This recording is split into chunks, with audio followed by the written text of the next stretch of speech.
Normally I would wait until I could write something really articulately. I could make sure it made sense, make sure it hopefully resonated. I don't know, hope that it would be powerful in some way. It would make a difference, but I can't wait now. I'm jet lagged. I'm in New York.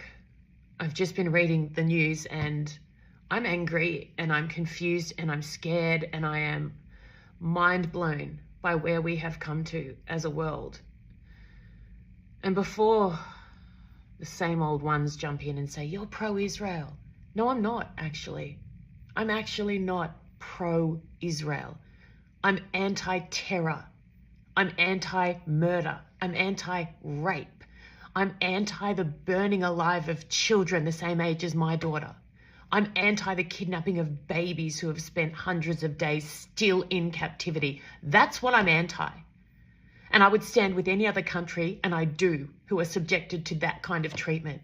The difference is, though, I wouldn't be needed with any other country. My voice wouldn't matter with any other country because everyone else in the world would be exactly the same, supporting them on their page, acknowledging them as legitimate victims. I'm sitting here looking at clips of Red Cross officials telling Netanyahu that putting pressure on Hamas just doesn't work. Are you kidding me? I tell you what doesn't work. What you've been doing since October 7, which is absolutely nothing. So, hey, maybe try something new. Putting pressure on Hamas doesn't work. Oh, we know. No, we're not going to try. We know. Are you kidding me? I'm seeing clips from 60 Minutes where people are saying the war ends when Netanyahu and Israel want the war to end. Are you absolutely crazy? Are you serious? Have you watched the Raw Vision from October 7? Have you been to the places where the most evil thing I can even imagine, let alone have seen, occurred? Do you not understand that the terrorists who did this have promised to repeat it over and over and over again? In other words, continue to kill people in Israel in the same way over and over. They've also still got hostages, by the way, hostages who are real people. Real people, people's kids, people's parents, people's partners, grandparents. They're still in Gaza. Israel is not in Gaza now for revenge or to try and punish, the people who committed these awful acts. They have to eliminate a current threat that has promised to repeat the atrocities. They cannot do nothing.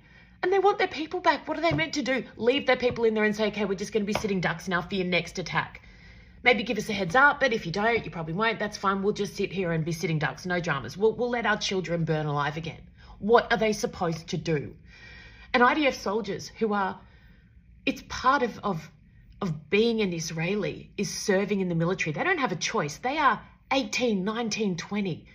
And they are being treated in some places in the world like they are criminals, like they are evil, like they are terrorists. I'm sorry, they are bravely going into battle to try to rescue their people and try to eliminate a threat that is burning their people alive. And they're in the bad? Even when I struggle to understand something, I generally can, even if it's just a tiny bit, put myself in the shoes of someone I disagree with and say, okay, I don't agree with them. I think they're wrong. I don't get it, but I can, in a tiny way, see where they're coming from. Not here. This is crazy. This is dangerous and this is terrifying. I feel so defeated, but I'm not defeated and I'll never be defeated, ever. Not when it comes to this, but what is going on? This is crazy.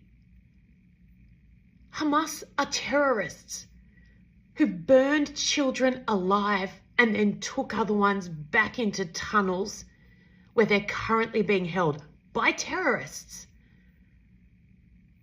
And yet Israel and the Jewish people are to blame.